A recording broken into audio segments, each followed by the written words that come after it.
name's Lucy and I'm here on behalf of Friend Indeed. So I run fun science workshops for children and for adults, and Lovell Blake Accountants have kindly sponsored me to come and do some Halloween themed sort of science experiments for you, which are good fun.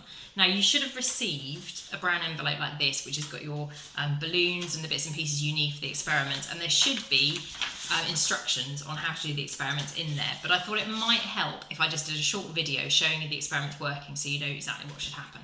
Right, so first of all we're going to do our dancing ghosts. So I've got some very cute little ghosts here, so we're going to see if we can make them dance in a kind of spooky way, because the reason I love science is lots of it looks like magic. Okay, so first of all you need a balloon. These are in your envelopes. Ideally blow them up with a balloon pump, okay, but to make them sort of COVID secure, but if you do have to blow them up by mouth, obviously make sure you anti-back all around the knot here, and ideally quarantine the balloons once they've been blown up for a couple of days. Okay, so you need your balloon, and we've got a picture on the balloons here, and then you need a kind of woolly jumper. So I could use my cardigan here. I've actually got a bit of woolly jumper here, or you can actually rub this on your hair. So what we're going to do is where the picture is on the balloon, you need to give it a good rub. So rub it on your top, or rub it ideally on wool works the best, or you can just rub it on your hair. So the idea is to create lots of static electricity. Okay, so when we're rubbing this, we're putting lots of negative charge onto our balloon. Okay, so give it a good rub.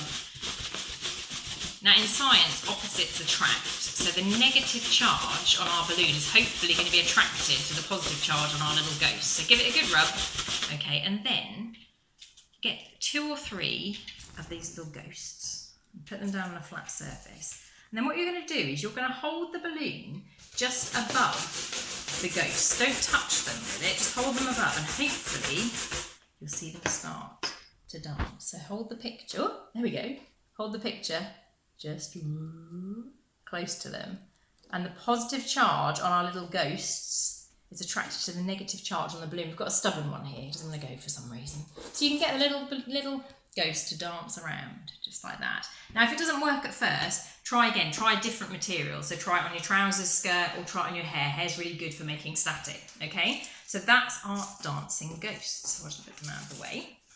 Now the next experiment, okay, is magic water lilies. So you're going to need one of the squares of coloured kind of sugar paper from your envelope, okay? And then what you need to do is you need to fold it in a certain way. So I'll demonstrate. So you take the square and then you fold it in half to make a rectangle. Just rub along the creases.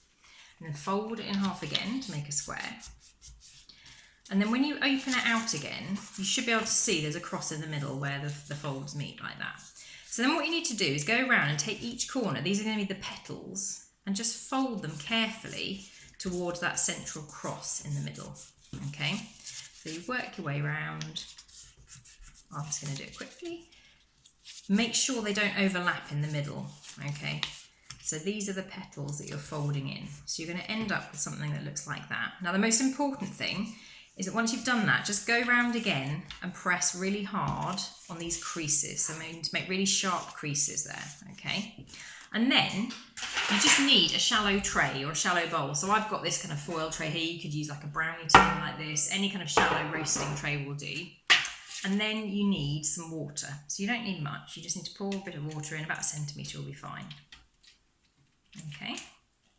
And then you take your water lily and you're just going to float it gently on the surface. Okay, you don't want to dunk it in, it'll just go soggy and sink to the bottom. So you're just going to gently drop it on the surface and then watch closely what happens. I love this. And as if by magic, the petals open up just like a water lily. And what happens is that paper, if you could look at it really close under a microscope, is made up of lots of fibres meshed together like that. And when the fibres swell up with water where the creases are, they basically go whoop, and that's why the petals look like they open just like magic. Okay, so it's not magic, it's science. Now I hope you really enjoyed doing these activities. I love putting them together and I hope you have fun with these. Thank you, bye bye.